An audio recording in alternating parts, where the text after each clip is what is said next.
If I have one piece of advice for first time primary home buyers, it's this: do not overextend yourself.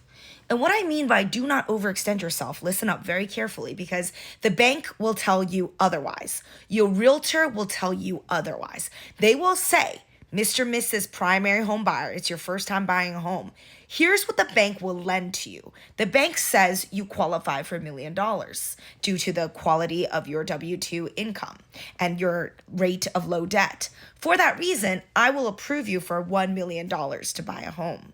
And the realtor will say, absolutely, let's look at $1 million homes. And before you know it, you've put an offer out on a $900,000, $1 million home, and lo and behold, you're house poor.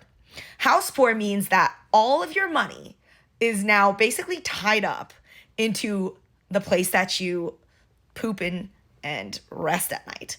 Like that now becomes your biggest financial liability because you can't stop servicing the debt on, they kind of got you, right? Like when you buy a primary home, they got you by the cojones because you're legally screwed if you dare stop paying for the bills because of the thing called foreclosure. And it kills your credit score. And this happens every single year. Every single year, people get foreclosed upon. Every single day, people get foreclosed upon. And it's because they cannot and or do not want to continue servicing the debt that they're willing to wreck their credit score for 7 years. And it could be divorces. It could be losing jobs. It could be anything. Your house of cards will literally tumble. So I always try to advise people.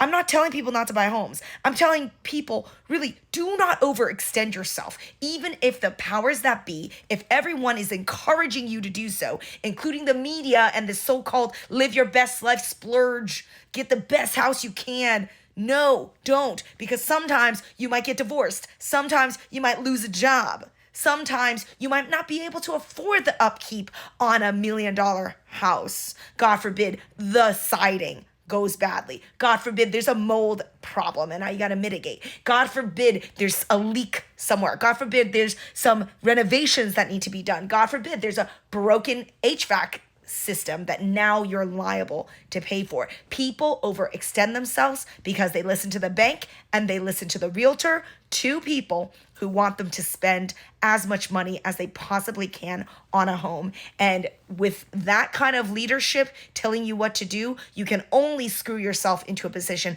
where you're highly leveraged on your consumer good of your primary home.